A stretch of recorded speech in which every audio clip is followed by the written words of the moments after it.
السلام علیکم.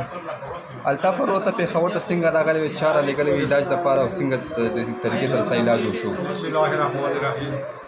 اللهم شکر ورونو د نجیب بھائی سکون دی بلې پیرې کې 80,000 روپۍ لوړې نن بیا راغلی یم ورته نجیب بھائی د پیسې ټولوي مسافرانو ورونو 13,000 روپۍ نن لوړې دې میاشتې بعد بیا راوختلم نجیب ته خدای ډېر اورېزوي کړي د ابراهیم ته خدای ډېر اورېزوي کړي مسافرانو ورونو د تاسو نجیب صاحب ډېر خیر وکړئ د مونې د پیسې د کور والا نه لګوي دې نه میاشت مخکې تا باندې څونه پیسې لګېدلې؟ 80,000 روپۍ 2 میاشتې مخکې لوړې نن دورې د 40,000 روپۍ لوړې مو څخه خپل واس نشته او دا ابراهیم ته ویل چې مو څخه کرای واس نشته مو د کرای پیسې راوړه بلې پیرې کې څه کرای پیسې دوی مو مهرباني وکړو مسافرانو ورونو تاسو مې نجیب می سړي خیر وکړئ د 2 میاشتې بعد بیا راوختلم مولانا ابراهیم ته خدای ډېر اورېزوي ورکړه نجیب ته خدای خوشحالي ورکړه خدای خراب مه کړه خدای مسافران خراب مه کړه کامیابي لري.